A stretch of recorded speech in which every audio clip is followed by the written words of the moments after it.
Praise the lord. ఈరోజు దేవుడు బలపరిచే వాక్యం మత్తయి రాసిన సువార్త 26వ అధ్యాయం 41వ వచనం.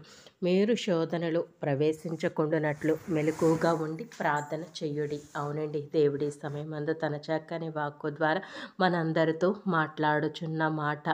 అవునండి, శోధనలో ప్రవేశించకుండానట్లు ఉండాలంటే మనం మెలకువగా ప్రార్థన చేయాలి. అవునండి, ప్రార్థన చాలా ప్రాముఖ్యత.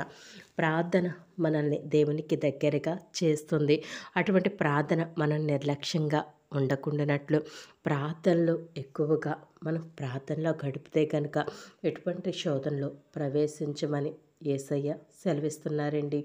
అవునండి, కొన్ని కష్టాలు, అలాగే సాతాను శమన కుయుక్తులు, అలాగే ఆర్థిక ఇబ్బందులతోనూ అనేక శోధనలు మనకి ఎదురవుతూ ఉంటాయి. వాటిని జయించాలన్నా, అవి మన దరిదాపుల్లో రాకుండా ఉండాలన్నా ప్రార్థన చాలా ప్రాముఖ్యమైనది. మొదటిగా మనం ప్రార్థన చేసేవారిగా ఉండాలి. ఎడతెగక ప్రార్థన చేసేవారిగా ఉండాలి. ఏకాంతంగా ప్రార్థన చేసేవారిగా ఉండాలి. సంఘంగా మనం ప్రార్థన చేసేవారిగా ఉండాలి. అవునండి, మన యొక్క సహవాసం దేవునితో, అది ప్రార్థన కలిగి మనం జీవిస్తే గనక ఎటువంటి శోధన, ఇరుకు, ఇబ్బంది, బలహీనత రాకున్నట్లు మన చుట్టూ దేవుడు కంచె వేస్తాడు. ఎటువంటి శోధనలు రాకుండానట్లు మన చుట్టూ కంచె వేస్తాడు. అవునండి, మెలకువ కలిగి మనం ప్రార్థిద్దాం. ప్రతి శోధన నుంచి దేవుడు మనల్ని తప్పిస్తాడు. అవునండి, శోధనలో కూడా జయించే శక్తిని, శోధనని పారద్రోలే శక్తిని దేవుడు మనకి అనుగ్రహిస్తాడు.